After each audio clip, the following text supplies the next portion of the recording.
Eid special yummy স্বাদের লাচ্ছা সেমাই recipe. এভাবে সেমাই রান্না করলে খুবই কম সময় লাগে এবং খেতে হয় অপূর্ব। একবার হলেও এই ঈদে এভাবে লাচ্ছা সেমাই রান্না করে খেয়ে দেখবেন, খেতে অপূর্ব লাগবে এবং সবাই খুব পছন্দ করবে। নমস্কার বন্ধুরা, আশা করি সবাই খুব ভালো আছেন। টুম্পাস কিচেন অ্যান্ড মিনি ব্লগসে আপনাদের সকলকে জানাই স্বাগত। বন্ধুরা, এখানে আমি লাচ্ছা সেমাই রান্নার জন্য 1 প্যাকেট লাচ্ছা সেমাই নিয়ে নিয়েছি। আপনারা যে কোনো ব্র্যান্ডের লাচ্ছা সেমাই নিতে পারেন। এখন আমি প্যাকেটটা কেটে নেব। আমি পুরো প্যাকেটের লাচ্ছা সেমাইটা রান্না করব না, যে পরিমাণ সেমাই লাগবে আমি ঠিক সেই পরিমাণই সেমাই নেব। আপনারা চাইলে বেশি পরিমাণও রান্না করতে পারেন। এখন আমি প্লেটে ঢেলে নিচ্ছি। বন্ধুরা, এভাবে সেমাই রান্না করলে কিন্তু খেতে খুব ভালো লাগে এবং খুব তাড়াতাড়ি হয়ে যায়। বন্ধুরা, লাচ্ছা সেমাই অনেকেই অনেক রকমভাবে রান্না করে থাকেন। আমি কিভাবে রান্না করি সেই রেসিপিটাই আজ আপনাদের সাথে শেয়ার করব। অবশ্যই বন্ধুরা, ভিডিওটি স্কিপ না করে সম্পূর্ণ দেখবেন এবং অ্যাড সহকারে দেখবেন। রেসিপিটি যদি ভালো লাগে অবশ্যই লাইক, কমেন্ট, শেয়ার করবেন এবং চ্যানেলটি সাবস্ক্রাইব করে আমার পাশে থাকবেন। সম্পূর্ণ ভিডিওটি দেখার অনুরোধ রইল। দেখুন বন্ধুরা, আমি যে পরিমাণ সেমাইটা রান্না করব সেই পরিমাণ সেমাই আমি প্লেটে ঢেলে নিয়েছি। এখন দেখাবো কি কি ব্যবহার করব।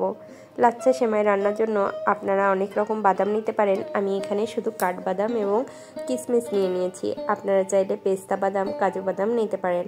এখন কাঠবাদামগুলো আমি টুকরো টুকরো করে কেটে নেব। আমি ছুরি দিয়ে কাটবো না, আমি এভাবে কাঁচি দিয়ে কেটে নিচ্ছি। আপনারা চাইলে ছুরি দিয়েও কেটে নিতে পারেন। দেখুন বন্ধুরা, কাউচি দিয়ে কাটলে কিন্তু খুব তাড়াতাড়ি হয়ে যাবে। আমি কাউচি দিয়েই এভাবে বাদামগুলো কেটে নেব।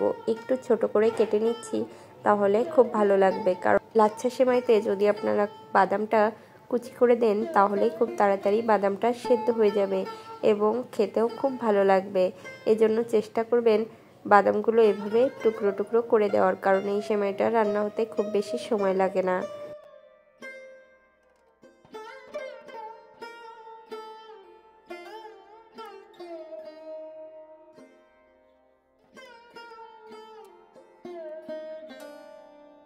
দেখুন বন্ধুরা, আমি সব বাদামগুলো টুকরো করে কেটে নিয়েছি এবং কিশমিশও নিয়ে নিয়েছি। এভাবে আপনারা সব কিছু রেডি করে নেবেন, তাহলেই খুব তাড়াতাড়ি হয়ে যাবে। আপনারা চাইলে আরও বেশি পরিমাণ কিশমিশ দিতে পারেন। এখানে আমি অল্প পরিমাণ রান্না করছি, এজন্য সব কিছুই অল্প পরিমাণ নিয়ে নিয়েছি।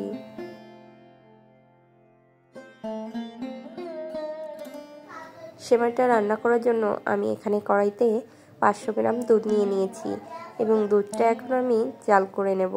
আপনারা চাইলে এখানে গুঁড়ো দুধও জলের ভিতর গুলে নিতে পারেন। আমি এখানে লিকুইড দুধ নিয়েছি, তবে এখানে সামান্য পরিমাণ গুঁড়ো দুধও আমি মিক্স করে দিয়েছি। এখন দিয়ে দিচ্ছি একটা এলাচ। এলাচটা আমি সুগন্ধের জন্য দিচ্ছি। আপনারা চাইলে এখানে এলাচ গুঁড়োও ব্যবহার করতে পারেন। আমি এখানে গোটা একটা এলাচ ফাটিয়ে দিয়ে দিয়েছি। এখন খুব ভালোভাবে জাল করে নেব।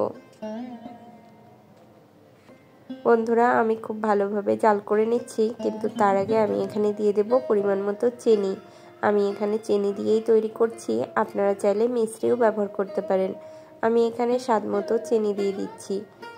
আপনারা বেশি পরিমাণও দিতে পারেন। যে যেমন মিষ্টি খেতে পছন্দ করেন সে অনুপাতে চিনি ব্যবহার করবেন।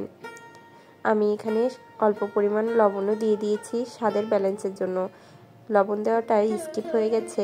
অবশ্যই বন্ধুরা এখানে সামান্য পরিমাণ লবণ দিয়ে দেবেন, তাহলে স্বাদটা খুব ভালো আসবে। এখন চিনিটা দিয়ে আমি খুব ভালোভাবে দুধটা ফুটিয়ে নেব, যেন চিনিটা সম্পূর্ণ গলে যায় এবং দুধটা জাল করে গাঢ় করে নেব। বন্ধুরা, এই দুধটা যত গাঢ় হবে এই সেমাইটা খেতে কিন্তু তত ভালো লাগবে। কারণ আপনারা সবাই জানেন লাচ্ছা সেমাই কিন্তু দুধে ছাড়া রান্না করলে ভালো লাগে না। এজন্য এভাবে দুধ দিয়ে সেমাইটা খুব ভালোভাবে রান্না করে নিতে হবে। আমি দুধটা জাল করে গাঢ় করে নেব। দুধটা জাল হয়ে যাওয়ার পর আপনাদের সামনে ফিরে আসছি।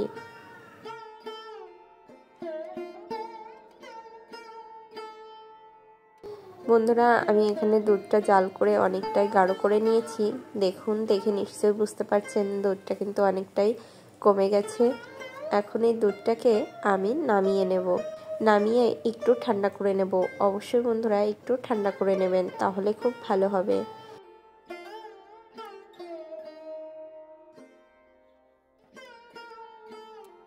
দেখুন বন্ধুরা, আমি এখানে দুধটা একটা প্লেটে ঢেলে নিয়েছি এবং সম্পূর্ণ ঠান্ডা করিনি, অনেকটাই গরম আছে কিন্তু হালকা ঠান্ডা করে নিয়েছি। এখন আমি সেমাইটা দিয়ে দেব। বন্ধুরা, একদম ফুটন্ত দুধে সেমাইটা কখনোই দেবেন না, কারণ এই সেমাইটা রান্না হতে খুব বেশি সময় লাগে না। যদি এই সেমাইটা দিয়ে আপনারা জাল করেন তাহলে কিন্তু সেমাইটা একদমই গলে যাবে। এজন্য চেষ্টা করবেন এই সেমাইটা দিয়ে খুব বেশি নাড়াচাড়া না করার জন্য। এভাবে একটু ঝোল ঝোল করে আমি সেমাইটা দিয়ে দিলাম, কিন্তু এই দুধটা একদমই টেনে যাবে এই সেমাইতে। এখন উপর থেকে আমি সেই কেটে রাখা বাদামগুলো দিয়ে দিলাম এবং দিয়ে দেব কিশমিশ। বন্ধুরা, এভাবে আপনারা রান্না করবেন, দেখবেন খুব তাড়াতাড়ি হয়ে যাবে। এখন এটাকে আমি এইভাবে রেখে দেব 15 থেকে 20 মিনিটের জন্য। অবশ্য বন্ধুরা ঢাকা দিয়ে রাখবেন, তাহলে গরম ভাপে সেমাইটা একদম সেদ্ধ হয়ে যাবে, কোনো রকম নাড়াচাড়া করার দরকার হবে না। দেখবেন বন্ধুরা 15-20 মিনিট পরে এটা একদম সেট হয়ে গেছে এবং খুবই সুন্দর হবে। ঢাকা দিয়ে দিলাম 15-20 মিনিটের জন্য। আমি ঠিক 20 মিনিট পর ফিরে আসব। বন্ধুরা, 20 মিনিট হয়ে গেছে, এখন আমি ঢাকনাটা উঠিয়ে নিচ্ছি। দেখুন বন্ধুরা, 15 মিনিটেই কিন্তু হয়ে গিয়েছিল, কিন্তু আমার হাতে কাজ ছিল, এই জন্য আমি 20 মিনিট পরেই আপনাদের দেখাচ্ছি। দেখুন বন্ধুরা, কত সুন্দর হয়েছে। দুধটা কিন্তু টেনে নিয়েছে, হালকা ভেজা ভেজা আছে। বন্ধুরা, নিশ্চয়ই বুঝতে পেরেছেন খুবই কম সময়ে আমি এই লাচ্ছা সেমাই রান্না করেছি। বন্ধুরা, লাচ্ছা সেমাইয়ের এই রেসিপিটি যদি ভালো লাগে অবশ্যই লাইক, কমেন্ট, শেয়ার করবেন এবং আমার চ্যানেলটি সাবস্ক্রাইব করে আমার পাশে থাকবেন। নমস্কার।